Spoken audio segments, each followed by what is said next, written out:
네, 어젯밤 진행된 대선 후보들의 2차 TV 토론 공방은 오늘까지도 이어지고 있습니다. 전문가들과 함께 이와 관련된 내용 짚어보도록 하겠습니다. 네, 박태우 고려대 연구교수, 최창열 용인대 교수 나와 계십니다. 어서 오십시오. 어서 오십시오. 안녕하세요. 네, 안녕하십니까. 자, 1차 토론 못지않게 치열한 설전이 벌어졌습니다. 역시 처음 도입한 스탠딩 토론 방식이라서 많은 눈길을 끌었는데요. 먼저 두 분께 총평을 좀 들어보도록 하겠습니다. 박 교수님부터 부탁드리겠습니다. 예, 저도 어제 10시부터 12시까지 출국 봤습니다. 정말로 재밌게 봤어요.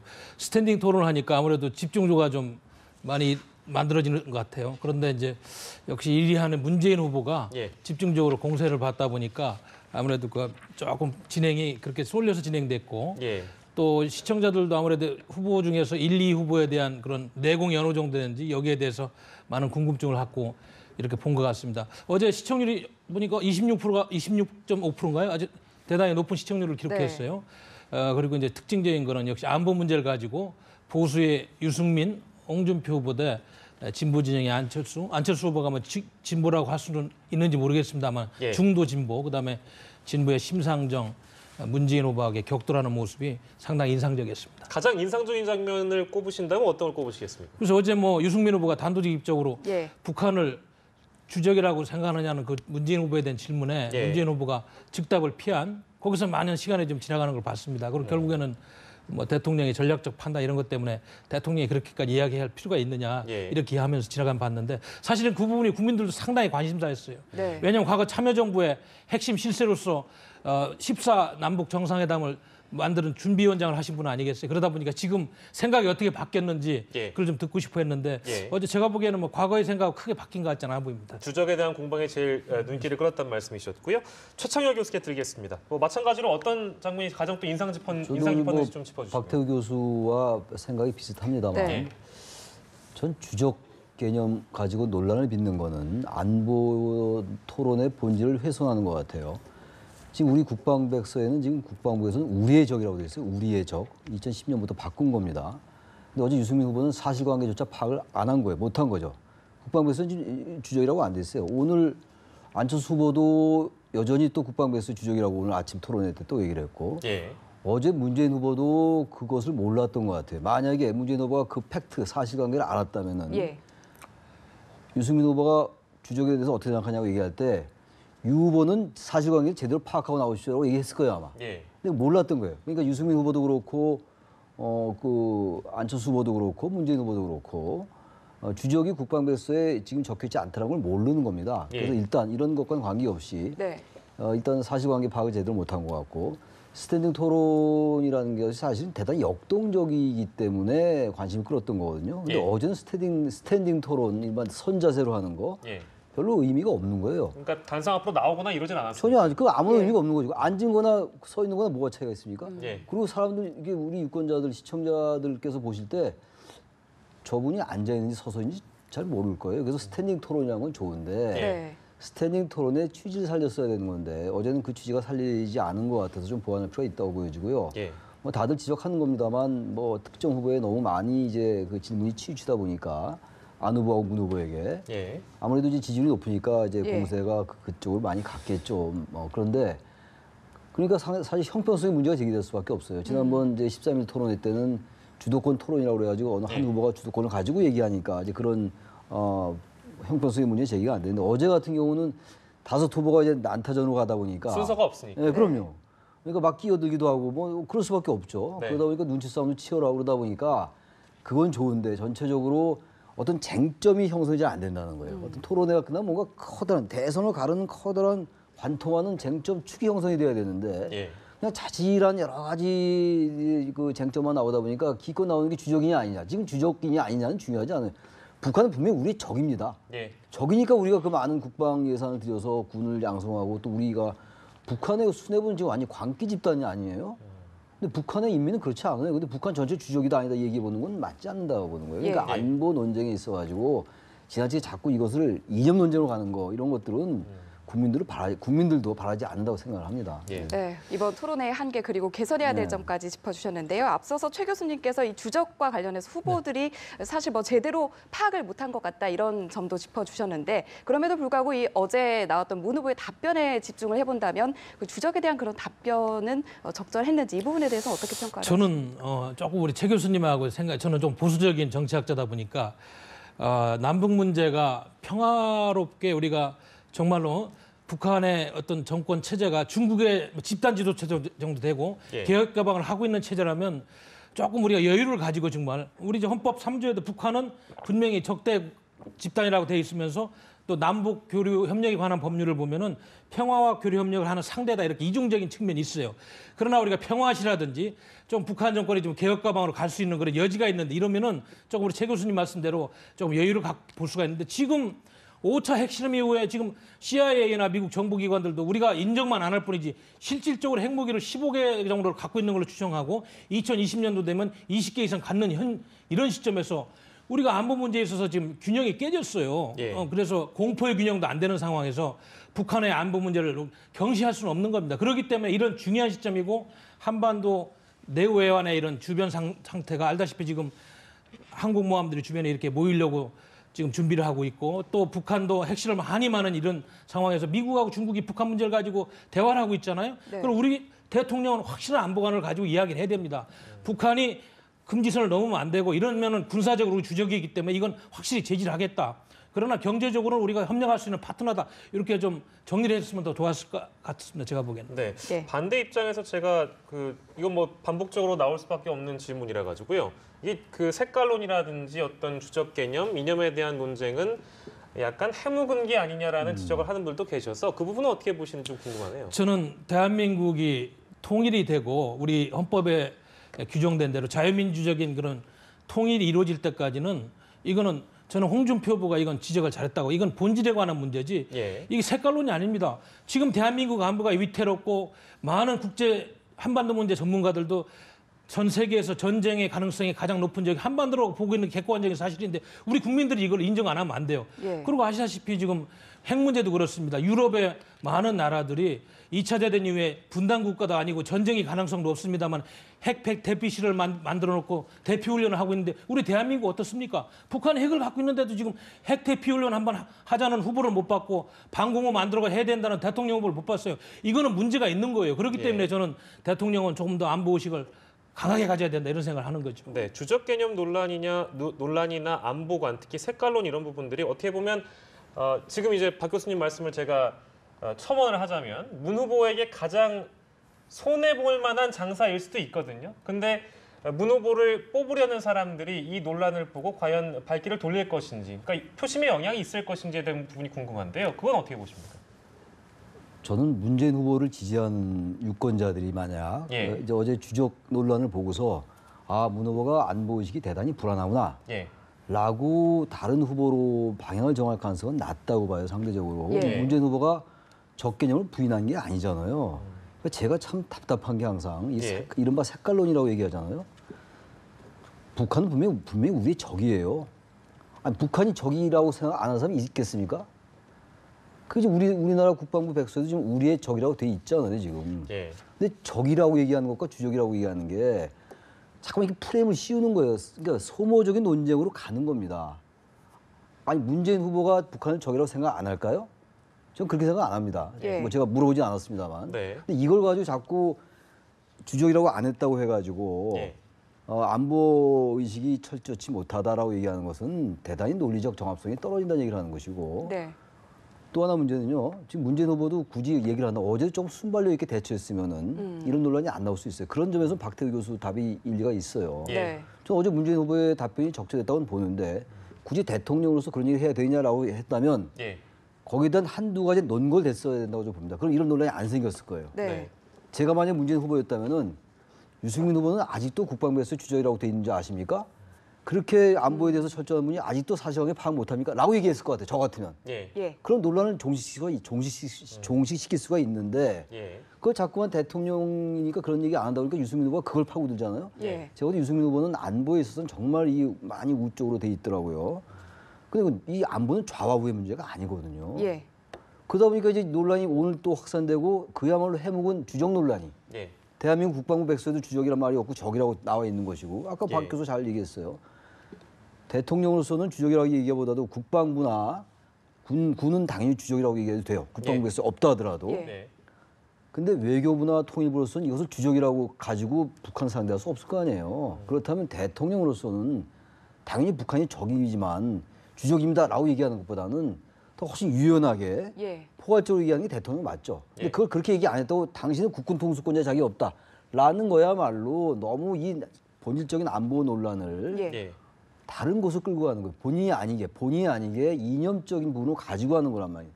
그건 바람직하지 않다는 얘기하는 것이고 네. 저는 그래서 이 주적 논란은 더 이상 그만했으면 좋겠다는 얘기예요. 대한민국이 분명히 북한은 우리의 적도 그런 적이 없죠. 세계에서 가장 관계 있는 집단이고 예. 있어서는 안 된 집단이죠. 근데 그게 예. 주적이냐 아니냐가 뭐가 중요합니까? 당연한 적인데. 네. 주적이죠, 주적. 근데 그걸 가지고 그렇게 논란할 필요가 있느냐? 예. 그건 좀 유승민 후보답지 못하다라는 네. 말씀 드리는 겁니다. 저는. 그런데 이제 한 가지 우리가 여기서 짚고 넘어가야 될 거는 최근에 이제 사드 배치 논란에서 봤듯이 예. 지금 조금 전에 제가 말씀 올렸듯이 상당히 지금 한반도 주변이 어렵습니다. 그리고 우리가 전술 핵을 들어가야 되느냐 마느냐 이런 문제 가지고도 지금 고민하고 있는 상황인데 사드 배치 문제 정도를 가지고 지금 국론이 분열돼 가지고 문재인 후보께서는 다음 정권에서 좀 이야기를 해보겠다는 거 아니겠어요? 뭐 예. 명확한 입장을 좀 뭐 전략적으로 애매하게 이야기를 하고 있습니다만 그래서 이제 그런 문제하고 맞물려 가지고 여기까지 오다 보니까 또 이 문제가 이렇게 커진 것 같아요. 그러다 보니 네. 저는 안보가 지금 지엄한 상황이기 때문에 대통령 하실 분들은 조금 더 현실에 좀 귀를 기울이는 게 좋겠다 이런 생각이 듭니다. 네. 네, 어제 토론회에서 문재인 후보에 대해서 공방이 집중됐기 때문에 이 내용을 좀 자세히 짚어봤고요. 안철수 후보 얘기도 좀 해볼게요. 1차 토론과 비교를 했을 때 많이 여유로워졌다 이런 평가를 받고 있습니다만 대북 송금 사건과 관련해서는 공과 과가 있다 이렇게 모호한 입장을 밝혀서 지금 이 부분에 대해서도 지금 논란이 일고 있는데 이 부분에 대해서는 어떤 충분히 이해가 됩니다. 예. 안철수 후보가 지금 창당한 당이 호남을 기반으로 하고 있잖아요. 예. 지역구 23석이 호남에서 나왔어요. 그러다 보니까 햇볕 정책을 만든 그 본원입니다. 동교동계가 지금 뒤에 다 받쳐주고 있고 이런 상황인데 이러다 보니까 김대중 정부의 그런 업적을 만약에 폄하한다든지 부정해가지고는 본인의 기반이 송두리째 무너질 수가 있어요. 그러나 이제 어제도 많이 지적했습니다만 햇볕 정책을 통해 가지고 북한으로 지원된 현금이 핵이나 미사일로 현재 개발되어 있다는 이런 정황 증거 이런 걸 또 부인할 수가 없는 거예요. 그러다 보니까 공도 있고 과도 있다 예. 이렇게 이야기를 했습니다만은 예. 분명하게 좀 저는 정리를 했었으면 좋았다고 생각해요. 네. 지금 현 상태 한반도 주변에 이런 핵 문제, 미사일 문제를 보니까 공보다는 지금 과가 컸다 이렇게 했으면 더 저는 점수를 받았다고 봐요. 왜냐하면 우리가 현재 결과가 이렇기 때문에. 그러나 햇볕 정책도 좋은 점이 있어요. 네. 우리 한국에 발전된 여러 가지 문화라든지 그 경제상을 북한 주민들한테 어느 정도는 물론 폐쇄사입니다만은 관료라든지 접촉한 사람들 알리는 그런 순기능적인 효과가 있었어요. 그러나 그거보다 더욱더 중요한 거는 본질적인 북한의 문제, 특히 핵이 지금 개발돼 가지고 우리한테 겨누고 있다는 이 현상에 대해서 햇볕 정책이 어떤 역할을 했는지 이거에 대한 우리가 심각하게 평가를 해봐야 됩니다. 네, 명확하게 얘기했으면 하나 아쉬움이 남는다라고 얘기를 해주셨는데 교수님께서는 어떻게 들으셨습니까? 햇볕 정책은 김대중 정부의 상징적인 정책이에요. 안보 정책이고 대북 정책이었습니다만 대북 안보를 떠난 김대중을 상징한 정책이 바로 햇볕 정책이거든요. 호남 유권자들에게 있어서 햇볕 정책은 대단히 중요한 겁니다. 그러니까 어제 안 후보로서는 이렇게밖에 얘기할 수 없었을 거예요. 햇볕 정책을 과가 더 많다고 얘기하는 순간 호남 민심은 많이 흔들릴 수 있다고 생각했을 겁니다. 안 후보 입장에서 볼 때. 예. 그렇다고 햇볕 정책은 계승해야 되고 그야말로 김대중 정부가 잘해서 지금 그런 대로 지난 그 진보 정권 때는 긴장관계가 없지 않았느냐. 오히려 지금 이명박 박근혜 정권 때도 긴장관계가 조성됐지 않았냐고 얘기한다면 또 보수의 표를 잃을 수가 있기 때문에 예.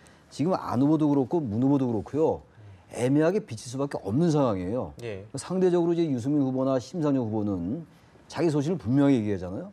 그러니까 그 주장에 하든 동의하지 않든 그 여부와 무관하게 예. 대체로 많은 사람들이 유 후보나 심 후보에 대해서 많은 점수를 준 이유가 그겁니다. 그러니까 안철수 후보나 그 문재인 후보의 입장은 충분히 이해하겠으나 왜냐하면 보수표도 가지고 와야 되고 진보표도 가지고 와야 될 거 아니겠어요? 이른바 집토끼 산토끼를 다 잡아야 되는 거니까 그렇다 하더라도 어떤 경제 복지 분야도 그렇고 말이죠. 이 안보 분야도 그렇고 안철수 후보도 그렇고 문재인 후보도 그렇고 보다 설명성 있게 얘기하면서 그런 다음에 다른 격까지를 얘기해야 되는데 애당초 두리뭉실하다 보니까 전 정도의 차이일 뿐이지 안철수 후보나 문재인 후보가 예. 누구 지지하든 간에 예. 대단히 애매모호하게 보이는 거예요. 그걸 좋게 표현하면 전략적 모호성인 것이고 예. 좀 다른 관점에서 얘기하면은 뭔가 소신과 정책의 이해도가 떨어진다 이렇게 볼 수밖에 없는 겁니다. 예. 그렇기 때문에 어제 토론회가 더욱더 그 스탠딩 토론회 그 취지에도 불구하고 예. 국민들에게 상당히 썩 그렇게 좋은 평가를 안 받는 게 아닌가. 뭐 보는 관점이 따라 다르긴 합니다만 예. 그렇게 예. 생각을 합니다. 저희가 뭐 다른 후보 얘기도 분명히 해야 됩니다. 뭐 모니터링 하시는 분들이 워낙에 요즘 당 쪽에서도 집중적으로 그렇죠. 보시는 바람에 자유한국당 홍준표 후보의 경우에는 최 교수께서 보시기에 어땠습니까? 이게 정책적으로 자신의 입장을 드러내지 않고 오히려 이제 뭐 상황이 이제 공격에 주안점을 둘 수밖에 없는 구조적 특성을 이제 어제 띄었기 때문에 문 후보, 안 후보에게 질문을 많이 던지긴 했습니다. 홍준표 후보에 대해서 어떻게 보셨습니까? 홍준표 후보는 기본 전략이 좌파 우파로 해서 뭔가 더 안보적 관점으로 해가지고 예. 자신이 우파라는 것을 확실히 강조하려는 그런 전략으로 일관하고 있는 것 같습니다. 예. 그러니까 지금 홍준표 후보의 지지율이 낮으니까 문재인이나 안철수 후보에 비해서 말이죠.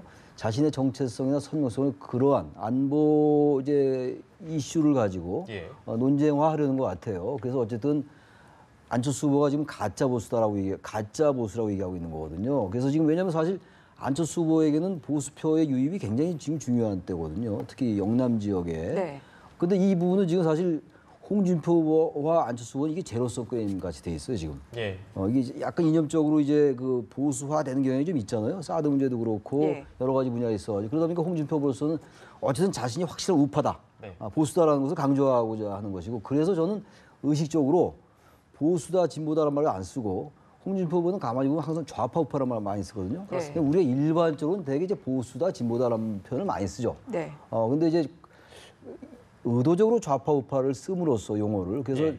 좌파 우파를 이점적으로 선명하게 갈라놓으면서 자신에게 지지를 유도하려는 그런 전략으로 보여서 예. 홍준표 후보로서 나름대로 뭐 일리가 있는 전략이라고 볼 수가 있죠. 네. 그리고 또 어제 스탠딩 토론의 약간 한계였을까요? 네거티브 전략에 집중을 하다 보니까 정책 설명을 하는데 홍준표 후보가 좀 부족하지 않았나 이런 평가도 나오고 있는데 교수님께서 어떻게 보십니까? 아무래도 이제 스탠딩 토론이라는 예. 게 그 굵직한 이슈 중심으로 이렇게 하고 또 유권자들의 지지층의 어떤 시원한 마음을 자극하는 그런 위주로 전략을 세우다 보니까 어제도 또 홍준표 후보도 문재인 후보한테 국가보안법 폐지에 대해서 어떻게 생각하냐. 왜냐하면 지금 한 30% 정도의 정통 보수층 대한민국에 예. 그들의 마음을 대리해가지고 질문하면서 홍준표 후보에 대한 지지를 좀 해달라는 그런 메시지를 주고 있는 거예요.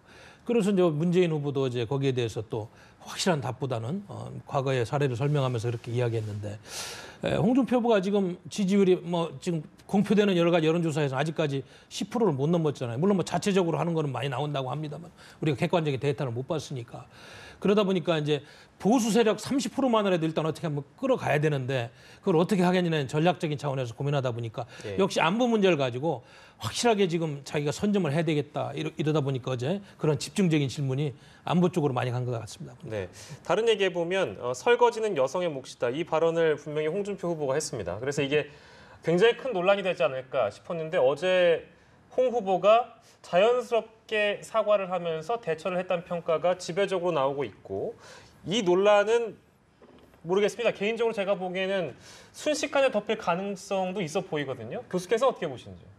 어제 그 부분은 심선영 후보가 예. 분명하게 그 사과를 요구를 했죠. 예. 만약에 그렇지 않았으면 둘이 뭉실 넘어갈 수 있었을 거예요. 예, 예. 오히려 홍준표 후보에게는요. 심 후보가 그렇게 사과를 강력히 요구한 게 오히려 더 잘 된 일일 거예요. 아마 그게 그러지 않고 그냥 토론회가 끝났으면은 계속 그 역풍을 감당하기 어려웠을 겁니다. 어제 예. 그 홍준표 후보의 발언은 뭐 적절하지 않죠. 지금 시대가 어느 시대인데 그런 용어를 씁니까? 그리고 대선 주자로서 지금 온 국민이 바라보고 있는데 그거는 너무 글쎄요. 홍준표 후보의 생각이 어떤 건지 모르겠습니다만 예. 너무 사려 깊지 못했던 것 같아요. 그분은 사과를 했으니까 예. 그걸 가지고 뭐 계속 공격할 필요는 없다고 생각합니다. 글쎄 뭐 스트롱맨이라는 이미지를 계속해서 갖고 가려고 하다 보니 이런 해프닝도 벌어지는 것 그런 것 같은데 같습니다. 예. 네. 스트롱맨 이미지를 고수하는 것이 홍 후보 입장에서는 이것이 득인지 실일지도 잘 모르겠습니다. 그건 어떻게 보시는지. 아니 밖에서 일을 할 때는 스트롱맨이 되지만 집에 가면 좀 소프트한 사람이 돼 있죠. 근데 저는 그 부분은 정말 우리 홍준표 후보께서 예. 좀 실언이 아닌가. 왜냐하면 지금 시대가 아시다시피 지금 남녀 평등부로 이름도 개명한다고 막 여성가족부를 이렇게까지 오는 시점에서 예. 네. 뭐 설거지는 여자만 한다 이런 이야기는 대단히 부적절한 이야기였고요. 어제 그래서 사과를 깨끗하게 했으니까 뭐 그 문제 가지고 더 이상 이야기. 그래서 제 개인적으로는 다른 후보가 만약 이런 발언을 했다면 이걸 어떻게 수습할지에 대한 그림을 한번 제 나름대로 그려봤거든요. 근데 이렇게 어떻게 보면 의문스럽게 잘 넘어갈 수 있었는가에 대한 생각을 좀 해봤습니다. 근데 그게 좀 쉽지 않을 것 같은데 잘 넘어갔던 평가가 대체적으로 많은 것 같더라고요. 아무튼 이 얘기를 계속해서 반복적으로 하는 건 좀 바람직하지 않은 것 같아서 네. 예, 다른 후보 얘기를 좀 네, 해보겠습니다. 바른정당 유승민 후보 얘기도 좀 해볼게요. 예. 뭐 지난 토론에 이어서 이번에도 잘했다라는 평가가 나오고 있는데 지금 뭐 당 안팎에서 낮은 지지율 때문에 후보 사퇴론이 나오고 있잖아요. 이번 토론회 이후에는 어떨지 그 분위기는 어떻게 읽고 계십니까? 그래서 그것이 지금 아킬레스건이에요. 특히 예. 그 당의 정책위의장하는 이종구 의원이 그런 이야기를 사석에서 이렇게 하고 그래가지고 상당히 지금 심리가 불편한데 예. 좀 그 당내에서 말이죠. 제가 듣기로는 몇몇 의원이 그런 이야기를 많이 하는 의원이 있다고 그럽니다. 그러나 거기 전체적인 의견은 아니고 그러나 네. 주류는 끝까지 가야 된다는 것이 주류의 의견이고 예. 통일이 안 됐어요. 몇몇 의원이 후보 사퇴해서 안철수하고 연대해야 된다. 뭐 이런 의견이 있다는 이야기 들었어요. 그러나 그것이 주류는 아닙니다. 예. 어제 토론하는 모습을 보니까 역시 유승민 후보가 경제학 박사 학자답게 상당히 논리적으로 그리고 다른 후보들에 비해서는 여러 가지가 좀 축적이 돼 있습니다. 예. 그러나 이제 그 아시다시피 보수층에서 지지율이 너무 낮다 보니까 예. 이거를 또 어떻게 끌어당기느냐 이런 숙제 있다 보니까 홍준표 후보도 공격을 해보고 여기도 공격을 해보고 이런 게 나타나는데 네. 그것이 지금 대구 경북 지역에서도 본인이 지금 거기 국회의원 하는 지역인데 예. 아직까지 본인에 대한 지지율이 돌아오지 않는 걸 보면은 네. 좀 어려운 점이 있어 보입니다. 앞으로도 그게 좀 봐야 될 것 같아요. 네. 몇몇 의원들의 생각이라고 하기에는 그 모르겠습니다. 이종구 선대위원장, 홍문표 부위원장 그리고 오늘은 김재경 바른정당 의원이 유승민, 홍준표, 안철수 삼각 단일화 논의하자 이 얘기까지 나왔거든요. 근데 이게 저는 그 선거 캠프에 들어가 본 적이 없기 때문에 선대위원장, 선대부위원장 이분들이 굳이 표현하자면 저희 연합뉴스TV에서 뭐 상무님, 전무님 이 정도의 레벨에 있는 분들 아닌가요? 선대위원장, 공동선대위원장, 상임선대위원장, 뭐 중앙선대위원장 이름은 조금씩 다릅니다만 선거대책위원장이니까 예. 그 선거에 관련된 최종 중요한 정책을 결정하는 자리에 있는 사람들이죠. 예. 그러나 역시 가장 중요한 권한은 후보가 갖고 있다고 봐야죠. 선거 예. 국면에서는. 근데 문제는 후보의 지지율이 어느 정도 받쳐줘야지 후보의 발언권이 강화될 텐데 예. 현실적으로 선거에서 그리고 정치에서 가장 중요한 바로미터는 역시 지지율이거든요. 네. 지지율이 안 나오면 발언권이 강화될 수가 없어요. 예. 유승민 후보 같은 경우는 확실한 그 정체성을 가지고 있잖아요. 경제는 굉장히 진보적이에요. 거의 심상정 후보하고 이념적인 스펙트럼을 같이 할 정도로 유승민 후보의 경제나 복지 관련된 생각이 굉장히 진보적이고 안보에 관련된 건 또 상당히 우호에 치우쳐 있거든요. 분명한 자기 정체성을 가지고 있는 후보예요. 예. 그러다 보니까 토론회 때마다 좋은 평가를 받는 건데 문제는 네. 지금 이런 자신의 생각, 이런 이른바 콘텐츠도 중요합니다만 이번 선거가 대단히 구도에 입각한 선거잖아요. 이른바 프레임 선거라는 거 아니겠어요? 그래서 선거가 이 토론회가 완전히 하나의 정말 획기적으로 무엇을 바꿀 수 있는 그런 쟁점이 제기되지 않는 한 예. 구도를 바꿀 수 있는 그런 선거가 돼서 되기가 어려워요. 그러니까 유승민 후보는 지금 이른바 보수 적통이라고 이제 우리가 인식하고 있는 경북 지역에서 아직도 이른바 배신자 프레임이 있다라는 거 아니에요? 네. 그걸 벗어나지 않는 한 지지율이 올라가기가 어렵죠. 이건 기본적으로 구도의 한계라고 봐요. 유승민 후보 대단히 아깝죠. 말 잘하고 뭐 제가 그 유승민 후보의 모든 얘기에 동의하는 건 아니에요. 예. 그럼에도 불구하고 정체성 있게 분명하게 자기 논리를 피잖아요. 예. 그런 건 굉장히 소중한 가치인데 그럼에도 불구하고 지지율이 너무 안 나오는 거는 네. 당선되고 안 되고 떠나가지고 대단히 안타깝기도 합니다. 사실 네, 개인적으로. 지지율이 계속해서 안 나오고 또 사실 재정적인 문제도 분명히 존재를 하잖아요. 네. 이런 상황 속에서 당 안팎에서 목소리가 좀 높아진다면 유승민 후보 끝까지 완주할 그 가능성은 그러니까 어떻게 지금 보십니까? 이게 꼭 대선 어차피 한 명만 대통령 되는 거잖아요. 다섯 예. 명 중에서. 그렇다면 골고루 지지율이 나오는 게 좋아요. 그래서 누구를 지지하는 후보들을 통해서 이 사회의 균열된 이해관계가 대표되는 게 바람직한 거거든요. 지나치게 출마 후보 2%, 1%는 바람직하지 않아요. 단지 그 나중에 국고보증을 돌려받는 그런 차원 떠나서 말이죠. 근데 예. 지금 당에서 지지율이 워낙 안 나오니까 지금 아까 뭐 유승민 뭐 안철수 단일화하자 이런 얘기 나오잖아요. 예. 선거 때마다 나온 얘기. 과거에 노무현 후보도 지지율 안 나오니까 단일화 얘기 나왔었잖아요. 네. 그러니까 이런 것들은 현실 선거 현실에서 바람직하지 않죠. 불가피하면 있다 하더라도 전 유승민 후보 끝까지 완주할 가능성이 있다고 봐요. 저렇게까지 얘기를 하는데 20일밖에 안 남았는데 완주한다고 하고 완주 안 하면 안 되죠. 실제 어제 그 완주하겠다. 예, 완주하겠다라고 밝혔죠. 밝혔습니다. 저는 완주할 가능성이 높다고 봅니다. 저는. 예, 알겠습니다. 자, 심상정 후보 얘기도 좀 해보겠습니다. 토론을 가장 잘했다. 유승민 후보와 함께 더불어서 이런 평가를 받고 있는데 정의당 내에서는 뭐 게시판에 이제 들어가 보시면 알겠습니다만 그 탈당 러시가 이어지고 있다고 합니다. 이것은 왜 그런지는 잘 모르겠습니다. 문재인 후보를 대상으로 공격했고 민주정부 10년을 거론하면서 공격을 했기 때문에 야권 내에서 오는 비판을 지금 견디고 있는 상황인 것 같습니다. 정의당의 상황과 더불어서 심상정 후보는 또 어떻게 보셨는지 궁금하네요. 제가 토론을 어제 보니까 그래도 자기 신념에 가장 강한 후보 중에 한 분이시더라고요. 예. 정치인은 그런 신념이 있기 때문에 정치를 하는 거예요. 예. 노선이 다르더라도. 그리고 문재인 후보에 대해서도 잘못된 점을 지적하면서 답을 요구하는 거는 저는 극히 옳다고 봅니다. 그런데 그 문제를 가지고 같은 그 진보 진영이라고 왜 거기를 깎게 됐냐고 이렇게 같은 당내에서 홈페이지가 마비가 되고 예. 비판하는 세력과 옹호하는 세력이 싸우고 있다는 거는 뭐 좋게 해석하면 정치가 그만큼 역동성이 있지만은 그러나 심상정 후보가 토론에 나가서 그 정도 이야기를 할 수 있는 권리와 저는 자격이 있다고 봅니다. 저는 그렇게 판단하고요. 그러나 중요한 거는 이제 심 후보께서 주로 지금 공약을 내는 건 노동 문제 쪽에 많이 이렇게 집중을 하시더라고요. 역시 노동 문제 전문가다 예. 보니까. 그러나 대통령이라는 자리는 아시다시피 노동 문제, 경제 문제뿐만 아니고 국방, 외교, 안보 또 냉엄한 국제 정치에 대한 현실 인식 모든 게 좀 종합돼서 대통령의 자질이 나오는 거기 때문에 앞으로는 좀 노동 문제뿐만 아니고 좀 다른 문제도 좀 균형 잡히게 말씀 많이 해주셨으면 고맙겠습니다. 예. 네. 교수님께서는 어떻게 듣고? 전 시후보로서는 지금 우리 말씀처럼 예. 그럴 권리가 당연히 있죠. 거기 나와서 이념적 스펙트럼이 비슷하다고 해가지고 그 타 정당의 후보를 뭐 옹호하라고 나와 있는 자는 아니에요. 네. 그거는 어쨌든 정의당 내에서 그야말로 정치 현실이라 하더라도 그걸 가지고 문제 삼는 건 전 바람직하지 않다고 봐요. 아무리 현실이라 하더라도. 예. 예. 단지 심상정 후보로서는 딜레마가 있겠죠. 그러나 어쨌든 심상정 후보로서는 그야말로 지지율이 별로 안 나온다 하더라도 아까 네. 유승민 후보처럼 정의당이라는 존재는 대단히 소중하잖아요. 우리가 보수의 가치가 소중하듯이 진보의 가치도 소중한 거예요. 우리 사회는 보수와 진보가 같이 보완적 관계로 가야 예. 되는 거거든요. 근데 이게 자꾸만 좌판이 우판이 보수 진보 해가지고 안보 색깔론이라서 자꾸만 대립적으로 가는 게 잘못된 거잖아요. 앞으로 이런 거 바꾸자고 지금 대선하고 탄핵 있었고 하자는 거 아니에요? 예. 그 시호가 이런 얘기할 자격이 있죠. 권리도 있고. 근데 이 부분을 가지고 뭐라 그러면 안 되는 거예요. 저는 이건 썩 그렇게 좋은 모습은 아니라고 보여요. 예. TV 토론회가 끝나자마자 참 많은 이슈들이 쏟아지고 있는데요. 두 분과 함께 TV 토론 분석해봤습니다. 두 분과 함께했습니다. 박태우 고려대 연구교수, 최창열 용인대 교수와 함께했습니다. 고맙습니다. 고맙습니다.